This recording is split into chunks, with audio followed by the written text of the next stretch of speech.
Hello and welcome to Diving into the Discourse, CSUN Conversation podcast where we talk to faculty and staff about their research projects, areas of expertise, and how their fields affect students. I'm your host, Matthew Bragulla. With me is my co-host, Carmen Ramos Chandler. And today we are with Dr. Melissa Wall. She is a professor at the Department of Journalism, as well as the advisor for the Mass Communications graduate program. She is specialized in international journalism and online media, and today we will be talking about the changing media landscape and how it's influencing election media coverage and how Americans view and receive election news. Melissa Wall, thank you for coming in today, talking with us. Thank you for inviting me. Of course. Now, I wanted to ask, because this election was quite a unique one where we saw both candidates use different forms of media like we've never seen before, especially new media where we're talking about TikTok and even podcasts. What do you think, in your opinion, kind of influenced this? And do you think we're going to see more of this in future elections? Well,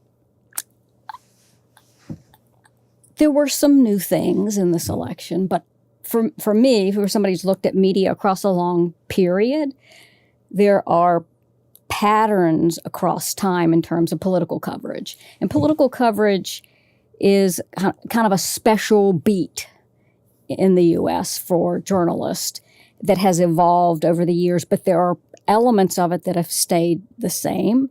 And I kind of want to, if you don't mind, I'd like to back up into this because I think it's important to look at it. And the place I like to start is in the 1970s, because that's when you get the sense they've covered elections all along, but there's something changes in terms of the journalists, the way certain journalists are talking about elections. And it happens after the 1972 election between Richard Nixon and George McGovern. You get these younger journalists who are looking at things quite a bit differently than the typical core of journalists who've sort of kind of reflected a similar outlook on the election in elections past. There's not that much of a difference. And what happens is you get these two guys in particular that are very influential who write books that come out the next year. One of them is Timothy Krause, who writes The Boys on the Bus. The other one is a guy named Hunter S. Thompson, who writes Fear and Loathing on the Campaign Trail. I don't know, Matt, if you've ever come across these books. I think I've come across Fear and Loathing on the Campaign Trail for sure. Hunter S. Thompson. I haven't read all of it, admittedly, but I know that's like one of the big kind of examples of just analyzing, for sure, this new era of election coverage. It is both an analysis, but it's given, the work is given in this irreverent tone of, oh, look at these idiot politicians, this evil Nixon, and Hunter S. Thompson was a journalist who was on drugs half the time when he was covering these stories. He shows up drunk. He's doing all these crazy things. He's kind of breaking all the rules, and all these kind of mainstream journalists are aghast at what he is doing. And this crazy man is doing things, but he's actually telling us what's happening instead of kind of normalizing it and saying, oh, yeah, these two guys are running for president. He's saying, no, this guy's a criminal. This Nixon, it's crazy. We have a war. We have all these things happening in the country. The other guy, Timothy Krause, is a very young guy. And so The Boys on the Bus is about the experience of being a reporter covering a campaign. And it is all boys. It's all men covering this. And they're all in this tight kind of literally physical space together of a bus, going along with the candidate and covering the story. And he starts to realize, well, they're all kind of doing the same thing. And they come up with this term, pack journalism. I don't know if you've ever heard of that. It's where the journalists are acting like a group of, really like a group of dogs or something. They're all acting in unison in a pack they're asking the same questions. They're kind of getting the same angles. They're not branching out and saying anything different. So he identifies these patterns, and this book comes out, and it's widely read and influential. And what they both did was kind of pull back the curtain on coverage of political activities in the U.S. in terms of campaigns. And it really opened the eyes of a lot of up and coming journalists to, oh, this is what it's like.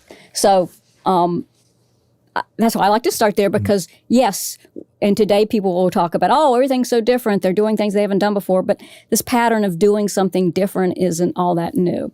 The other thing I did want to just briefly touch on too historically, and then we're going to jump into the digital age, which is in the 1980s, then you get the rise of CNN.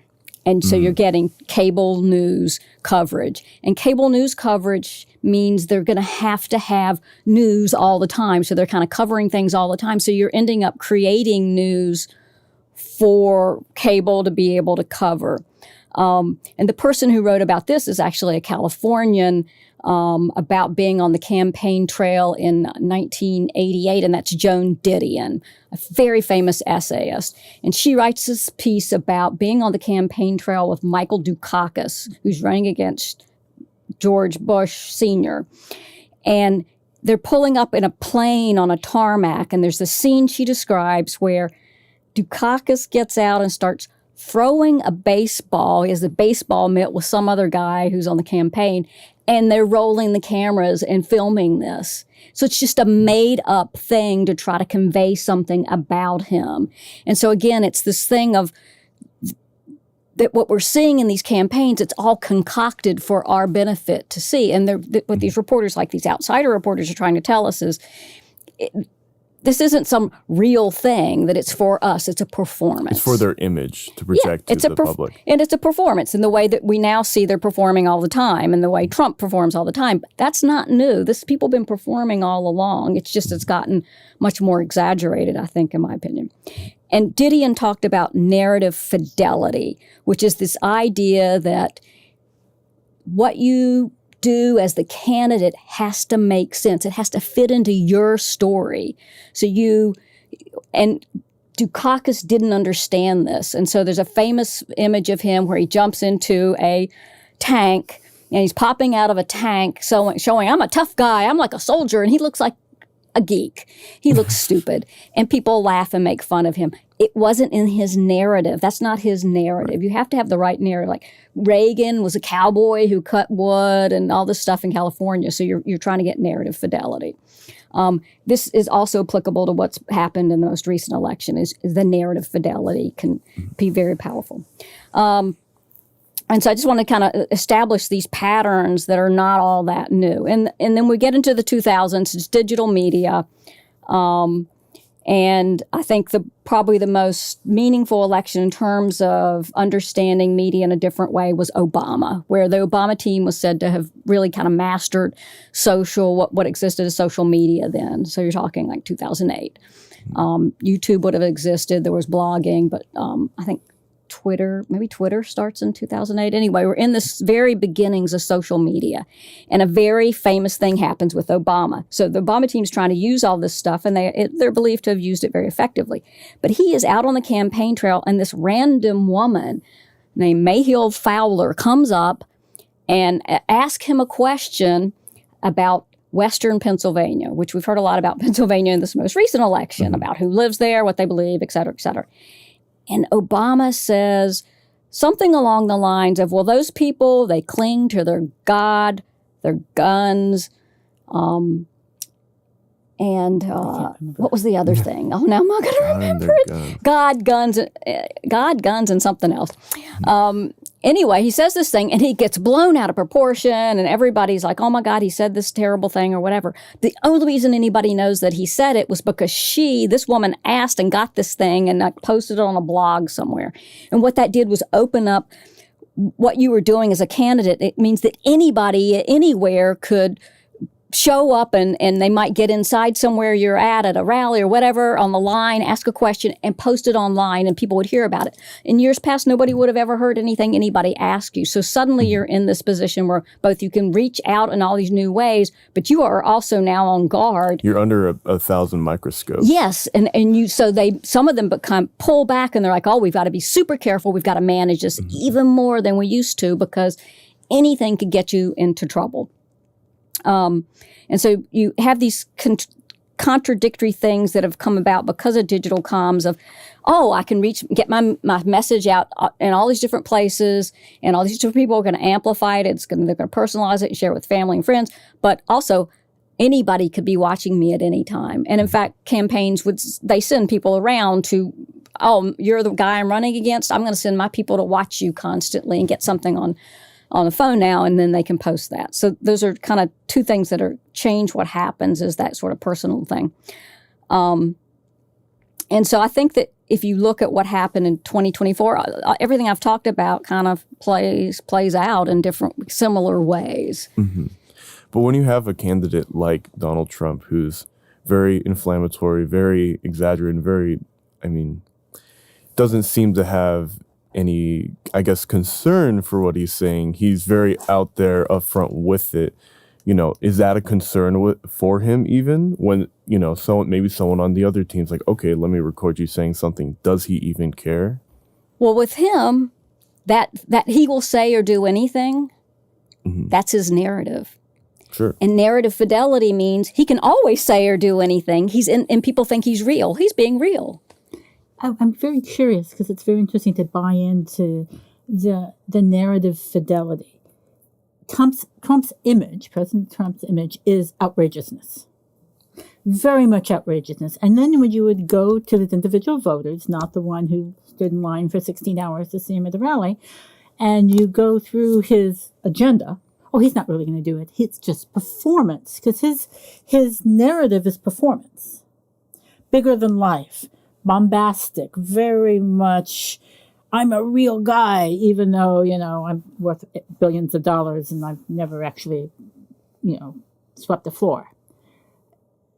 Do you think that conflict between that narrative once you will get elected to office and your media, what I'm finding now is members of the news media, regardless of whether you're in the new media or the traditional media, if you reveal that there's a conflict between what you think he's going to do and the reality of what he does, they blame the messenger. He gets cut a break. Well, he gets cut a break by a lot of his supporters and by the media. Yeah. The term they use for Trump is from professional wrestling called kayfabe. Kayfabe, I think, is the term. Have you heard this term? Everybody knows it's fake. Mm-hmm. When you see professional wrestling and throw the ground, it's fake, it's fake, it's fake. So I think for the supporters, and I'm not one of those people, but they cut him a break. They think that the narrative fidelity is, well, he'll have to make some compromises, but we trust him. And I think it plays into this idea that a lot of people don't have. There are people that are like journalists, professors, people like that, very interested in politics, following everything going on. But most people don't want to follow everything going on. We elected him. Remember one of his slogans, it appeared everywhere he went, Trump will fix it. He said he would fix it. I'm not going to worry about it. He's going to fix it. He has a little bit of an opening Achilles heel here right now, though, because of this alignment with the oligarchs, the billionaires.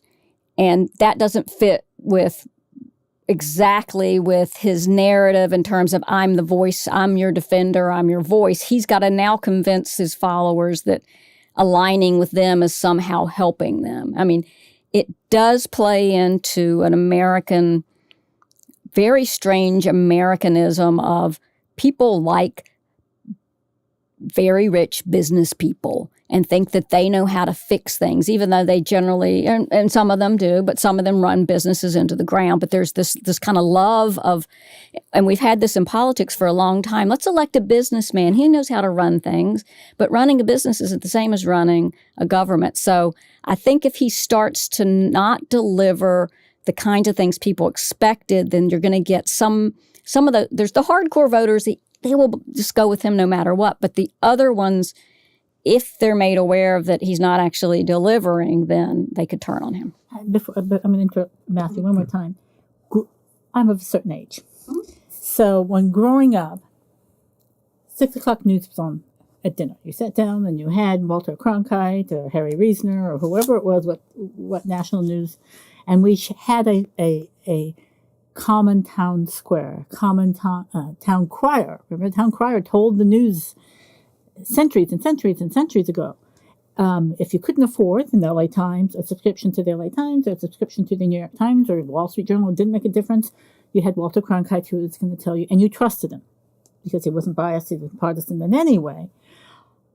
We don't have that anymore. American families don't sit around at dinner and turn on CBS, NBC, ABC, or even CNN and watch dinner together and have a sort of interesting discussion at the dinner table.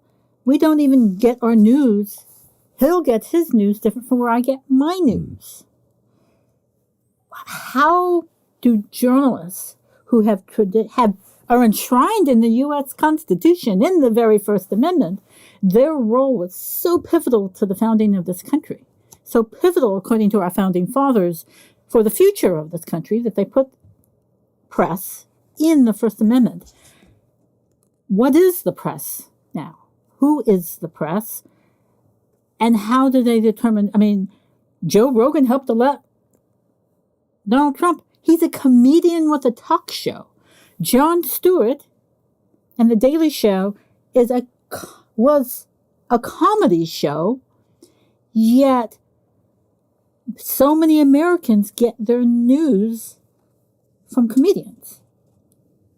That's news. They're not journalists. Of course, one was a journalist and is now a comedian, but that's I mean, Ron Wood Jr., his father was a journalist, and he was a journalist, and then he got into comedy. So that's one person I'll respect because he knows how to ask questions and gather information and do research. But none of these people have any training. Well, it's complicated. And it's true. It's actually, to my mind, it's quite dangerous that we don't have a shared narrative. We don't, and if it is an explanation for why when you talk to people, they say all these things and you think, that's crazy. How could you think that? It's because they're getting their information from somewhere completely different and it seems legitimate to them. And you're getting your information over here, they're getting it from, and they're two different spheres that don't even overlap in many cases. So it's super dangerous because we're getting to this point where we live in two different worlds and yet we're side by side. We're neighbors, we're in the grocery stores together or whatever. So it's a problem. And it's not just limited to our country. And it's also reflective of the collapse of the traditional mainstream journalism institutions is simply another collapse of institutions themselves. We are seeing the collapse of institutions. And the replacement in the journalism world is the individual influencer or podcaster or whatever. And this is, to my mind, a problem. I mean, we're seeing the collapse of the churches, of government, of the press. So all of these things people don't believe or trust. And when you don't believe and trust in any of the institutions, you're going to have a collapse of the government. That's just inevitable historically. So what is a journalist? Well, this is the question that came up when we started with blogging in the early 2000s is, well, those people aren't journalists. So what is a journalist? And then you try to define a journalist. And we tend to define the journalist by their practices. They collect the information, they verify the information, they deliver it to people. And so that meant that citizens could be journalists too. But we didn't include in there anything to do with institutions. And I've come to believe that for a lot for journalism, you need to be connected to an institution. for practical reasons, but partly also for protection, so that people know that you're really a journalist, that there's somewhere to go and say, "This, your journalist didn't tell us the right thing," or whatever. But if you're just one person, it's not the same thing. I know I have disagreement with students. They think it's the same thing. Well, they won't listen to the influencer. But I don't think that's right. And I also think the institutional power of the New York Times, whether you hate the New York Times or not, if you don't have that institutional power backing you up, you can be sued at any moment. You can be harassed. You can be jailed. You need to have some kind of institution protecting you in some way. And I think that the degrading of the institution is quite dangerous as well. But if the institutions, as we're seeing, all kind of give up and give in, then where are we then? We're really screwed. That was my question too, is the capitulation. Now, as someone who was in the journalism business at the beginning at age 15, regardless of how I felt about the publication, whether I thought it was conservative or thought it was too left, so many of the non-corporations, but the individuals who owned the media enterprises at that time often did so because they felt they needed to give back to the community, that they were playing, even though they may have manipulated an opinion here or there to favor a business practice in some way or another because their friend was running for mayor or sheriff or whatever.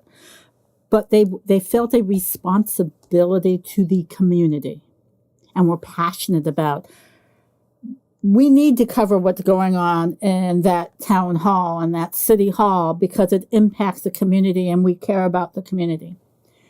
When you're owned by a hedge fund, what are your ties to that community and the business that serves that community and provides it with news?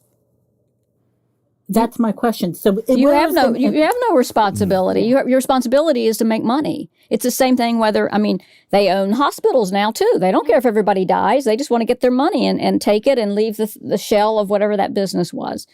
And this is you see this most direly in what are called, this term, news deserts all around the country, where all these newspapers, they're shutting down everywhere, but especially when you get outside the cities, they're gone. There is no news media. So how do you know what's happening? There used to be the guy or family that ran the local paper, and they go to the school board and the city council and do all, what happened to the police or whatever. And so you would go, and they weren't making things up. They may have had a slant towards the business community or whatever, or maybe favored their own business. But you pretty much trusted them, and they were there covering things, and that's gone. And what's happened, all those people have gone, they talk about the news has become nationalized. So where they're going to get their news now is onto social media. If they're older, it's Facebook. And they're getting all caught up in something happening nationally and not paying attention to what happens locally, which is super important, what's happening in your own community. And they've done studies that those news deserts, the people in those news deserts often are the people who turn to Donald Trump and they support him. They're not getting any information that would be critical of him. They're just seeing this national news and he's up there saying, I'm going to fix it. And they're like, okay, this guy's going to fix it. But it's a huge problem, the lack of media in all these small communities, that it's disappeared.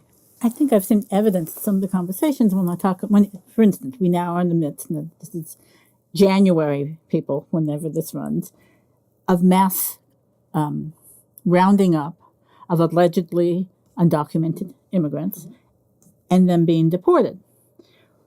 I can't tell you the number of interviews I saw, regardless of the network, Fox, MSNBC, CNN, or the local affiliate, who the Trump supporters were convinced, they're not going to touch. These are hardworking people. The immigrants make a difference. They make my business thrive. He's only going after the criminals. It is January 28th, 2025, and there's fruit rotting on the vines in various states because there are no migrants to pick the produce.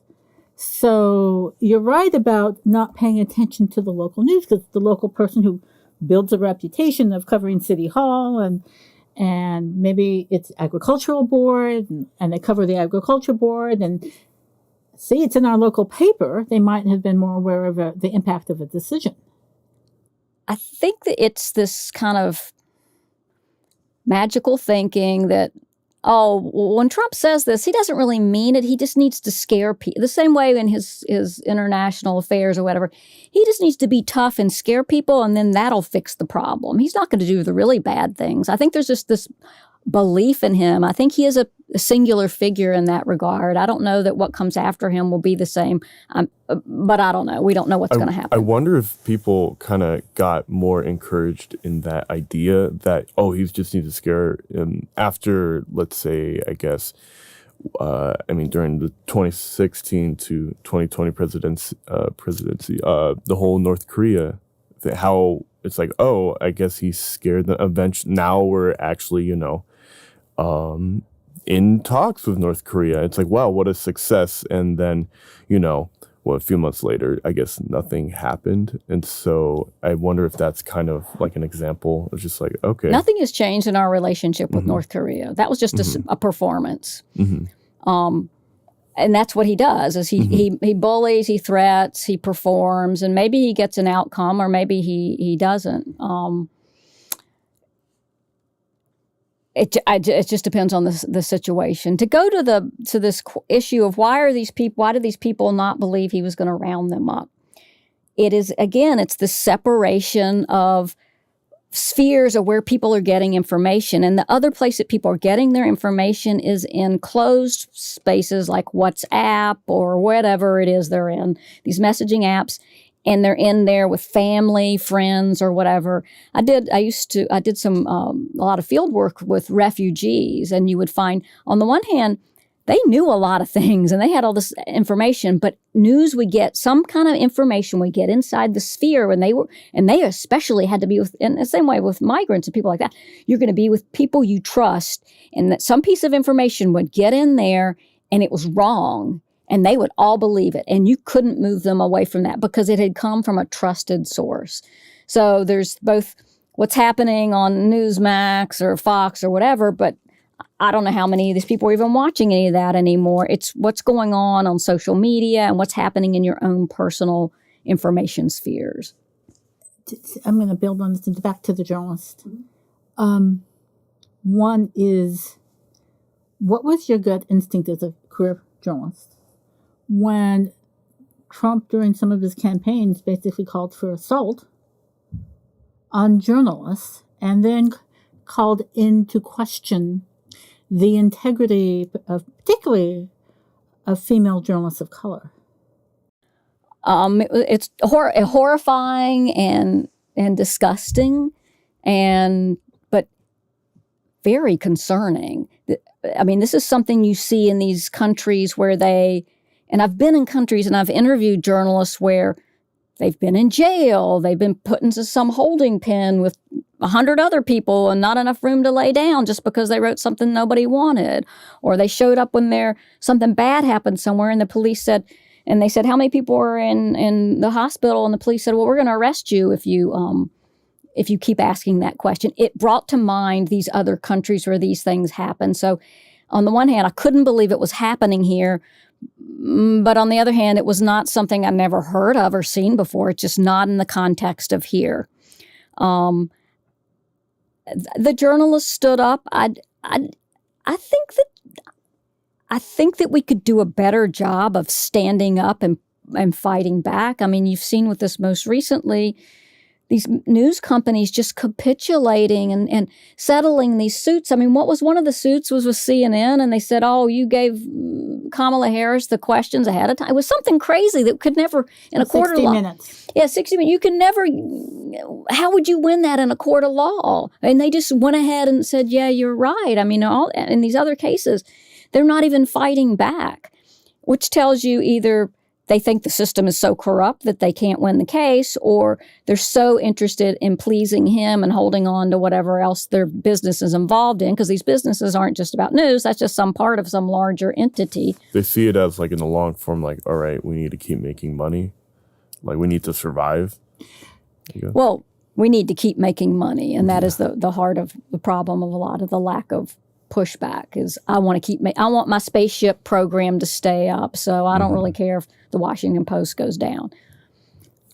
Did you have another question? Because I always have tons of questions. Oh, no, yeah. I kind of wanted to go back to something you had mentioned earlier about how the public is turning to comedians, podcasters for their election news, or just kind of opinions on just the political landscape in general. You mean like the transition of news sources? Yeah, well, I'm literally seeing because I watch either The Daily Show, and I mean, when the Donald Trump episode on Joe Rogan dropped, I'm like, I have to see is what's going on here. This is not what I didn't see it coming. I guess I kind of saw it coming, but it's still, I guess, a very big moment at least for podcasts. And so what I've seen on both sides, in the comments, people are saying there are people commenting saying I trust comedians. This is the age of time where comedians are more trustworthy to get, your news, to get your facts, I guess. And I actually looked at the comments for the Joe Rogan, Donald Trump episode, because I thought it'd be interesting to read the comments. And what I think the most liked comment was, podcasts are officially more important than traditional media. And obviously, a Joe Rogan viewer doesn't speak for the entirety of American public, but I think that's a very interesting, and it had hundreds of thousands of likes. And I think that's such an interesting shift in how, I guess, the public views the news. At this point, do you think, might be a hard question, but is traditional journalism, with covering that, is it dying? Is it at such a all-time low right now? I think it is in serious trouble. And I think Joe Rogan has a much larger audience than a lot of these news outlets. Many, many more people are paying attention to what he says than are paying attention to a lot of newspapers or news channels or whatever. There's two different things. You've talked about the entertainment part, and that's one thing, and that kind of grows out of a long kind of evolution from television news, which became more and more like entertainment. And you had these anchors, and they're, yakking it up and whatever, and getting farther and farther away from serious, the Walter Cronkite kind of news. So that's a long-term pattern that it doesn't take that much of a shift to then go into Jon Stewart or whoever reading the news, but doing it with a humorous take. If you're not doing any reporting, what's the difference between one thing or the other?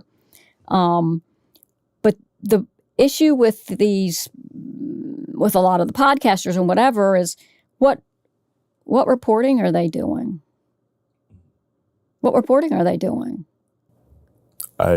All I could tell was that. Are they just asking a source a question? That is a form of reporting, Sure. But I'm talking about finding out what's really happening somewhere, going into somewhere that's quiet. If you're a foreign correspondent, somewhere dangerous, into a war zone and trying to figure out, did people really get murdered here? Where are the bodies? Or looking into somebody who can read the spreadsheets and do this kind of investigative work where they're figuring out, wait, there's something wrong here. Mm-hmm. That's very different. That's a highly specialized skill, and you have to be very well trained to do that. That's why there's not that many people who can do that. It's very expensive for journalism outlets to fund that versus I'm going to talk to somebody. I'm not saying it's not bad.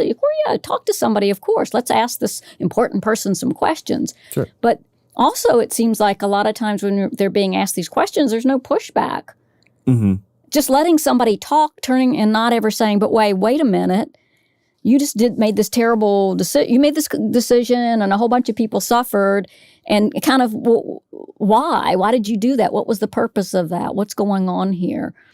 And so I think there's a difference between talking to a source and actually going out and investigating a story. Well, it's interesting because one of the other comments was this should be required for all candidates, just unedited, uncensored, talking to the person. And I mean, I'm not going to say it's inherently invaluable, but I don't know if that's like it. Like you said, there's not really a pushback. They're just asking them questions. And I'm sure, whether it be Donald Trump, J.D. Vance, Kamala Harris, I would think they would have prepared for certain questions to be asked. And they have Donald Trump has his slogans and like his ways to wind, his stories back to what he wants to say. So, well, I think that people say that because they know these politicians are so managed and so controlled in what they say. And they have reasons to, especially I think if you're a person of color or a woman, that these expectations are that you're going to, there's so many expectations that they get constrained more and more in what they are going to say. Whereas if you're Trump, we know his narrative is I'll say anything and he's not going to suffer for it.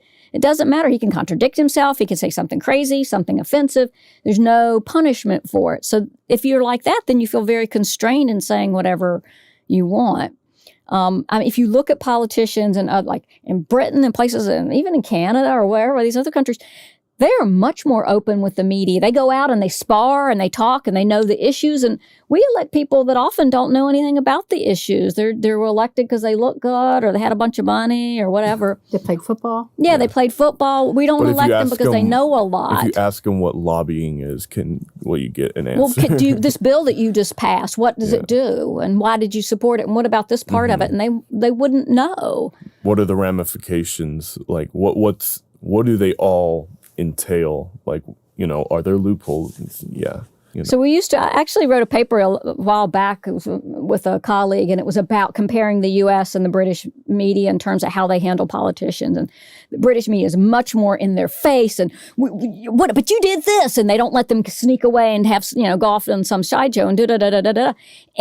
And it makes you feel more like, okay, this person's being held to account, and they actually know what they're talking about. And sometimes it's quite impressive. Because our people, when they talk about the issues, are often sound quite uninformed. Is the nicest thing I can think of to say.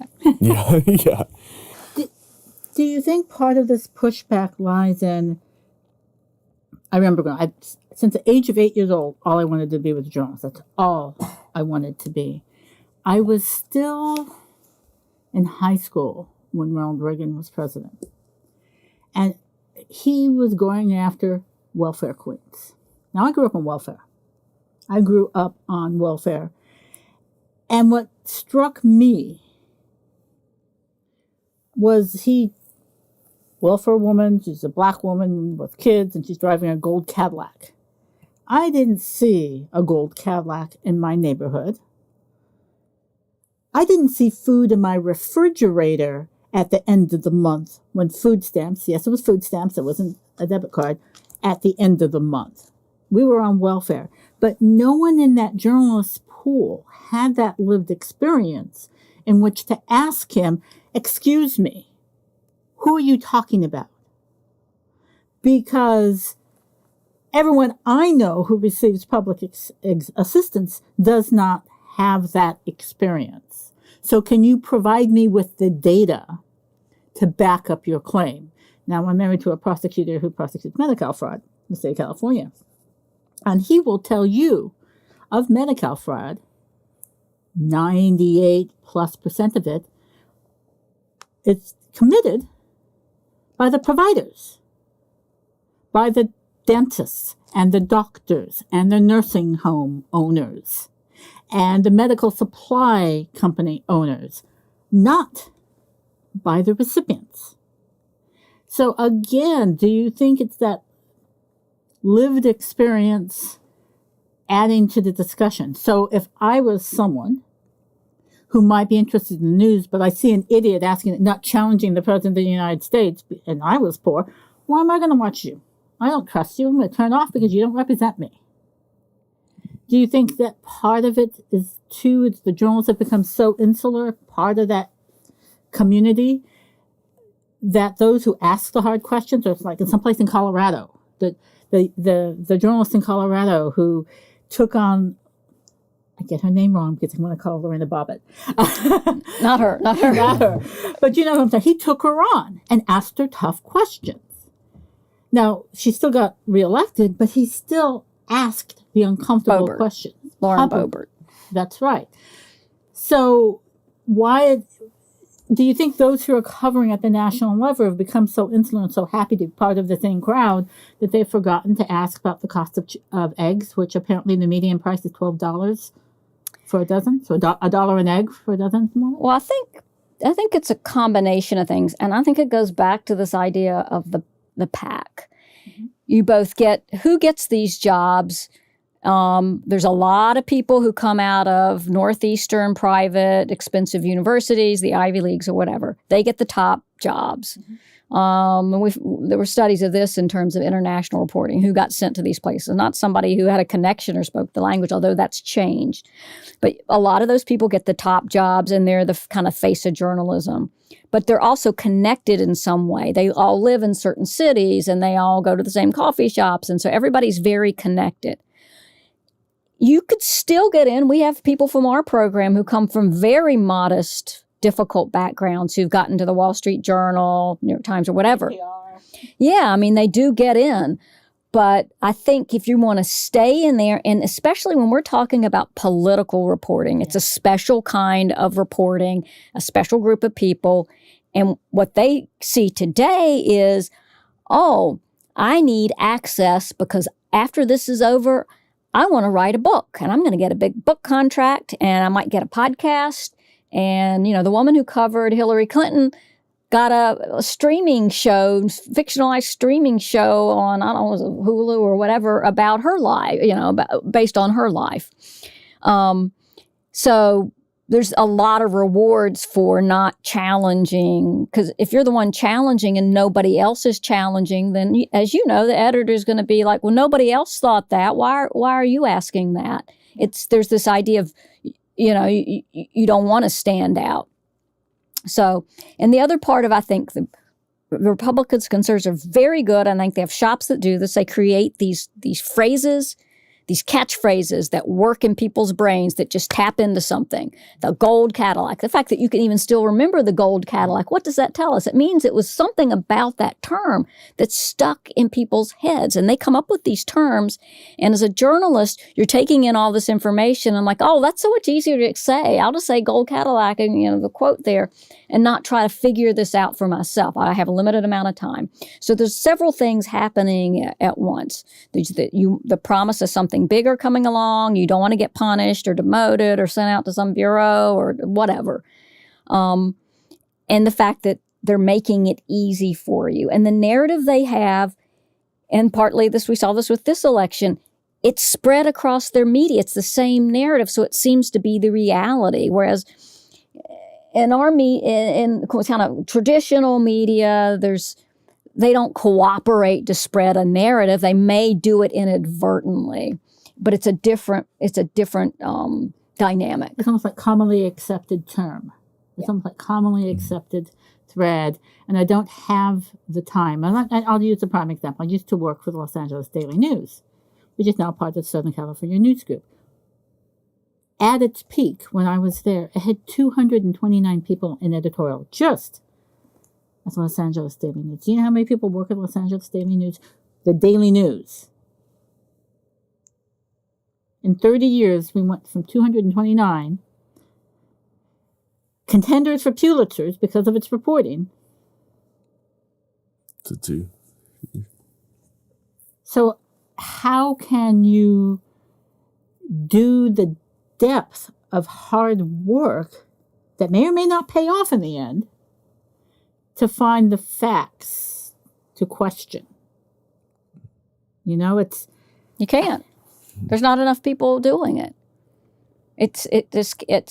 There's not enough people watching. Ordinary citizens can't be that. They don't have time. I used to study citizen journalism, and most people don't want to be a citizen journalist. Mm-hmm. They don't want to go out and investigate and do it. I mean, they don't have time. And if they do, there's usually kind of something about them that's a little off. I mean, It seems like a lot of the big examples of citizen journalism, at least when I was taking, my classes, we had to learn about like citizen journalism. And it was kind of this argument, like, are they legitimately journalists or not? Because maybe they're not following the certain structure, the certain like moral codes that journalists are taught, and it seems like a lot of it kind of almost happens on accident. But then, I mean, It's accidental journalism is what it is. It's you, or there's a flood, there's a fire, and you get a video and you post it, but does that make you a journalist? I think it makes you a witness. You're a witness, and journalists are witnesses too, but they do a whole lot more than just grab the video. They're also trying to help you make sense of it. And it may just be a result of just how our new technology works and algorithms and stuff, but it seems to become like more popular than, or it blows up. Like that's what makes it so popular, I guess, citizen journalism. Well, you don't know why it blows up because we look who's controlling the social media. Mm-hmm. They're manipulating the algorithms. I mean, maybe it's super popular, but maybe somebody somewhere has decided, we're going to boost this. I think this is something I want out there for whatever reason. Mm-hmm. They start boosting certain, material to certain people, and that's how they trap them in these alternative news, I guess, rabbit holes. Oh, well, we know this, that the more you look at some type of content, the more they're going to feed you. This is how they've radicalized people, is it just keeps getting more and more violent or whatever. They drag you down. Oh, I'm going to feed, the algorithm keeps feeding you more and more because they don't want you to go how well it works. Yeah. Mm-hmm. I mean, just from a personal experience, I remember I had a family member who I think it was the instance of Donald Trump, that first assassination attempt where it hit his ear. I mean, a bizarre and just insane day within itself. And just this family member came to me like, I think the next day, I guess they had just been reading article after article, video after video after video. Were they article or were they? I'm trying to remember. I think they were articles, but then again, I don't know what the articles were. Which articles were they created by humans or AI? Yeah, that's a whole other issue too.